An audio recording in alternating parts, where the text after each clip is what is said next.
ஓம் சரவண பவ. இன்றைக்கி சஷ்டியோட 6வது நாள். இன்றைக்கி சூரசம்ஹாரம் திருச்செந்தூரில் நடக்கும். அடுத்த நாள் நான் என்னென்ன செஞ்சேன்னு பார்த்தீங்கன்னா, காலையில் எழுந்து சாமி படத்தெல்லாம் கழுவிட்டு சர்க்கோண கோலம் போட்டு அதில் சரவண பவ போட்டு மஞ்சள் குங்குமம் வச்சு க்ளீன் பண்ணி வச்சுட்டேன்.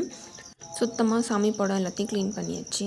நிறைய பேர் நாளைக்கு தான் விரதத்தை முடிப்பாங்க. நான் இன்னையோட என்னோடய விரதத்தை முடிச்சுக்க போகிறேன். 6 விளக்கு ஏற்றி சாமிக்கு எல்லாம் தீபம்லாம் காமிச்சிட்டு இன்றைக்கி 6வது நாளுங்கிறனால 6 புஷ்பங்கள் வச்சு படைக்கணும் அப்படின்னு சொல்லியிருந்தாங்க. நான் என்னென்ன பூ வச்சுருந்தேன் பார்த்தீங்கன்னா, அரளி, சங்குப்பூ, காக்கட்டான், இட்லி பூ, செம்பருத்தி, சாமந்தி, அப்புறம் இன்னொரு பூ பேர் தெரில.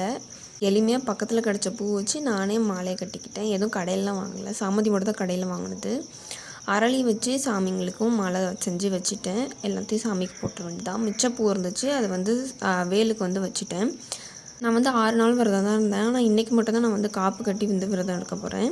6 வகையான சாப்பாடும் செய்யணும். அதை அடுத்த வீடியோவில் கட்டுறேன். Bye bye.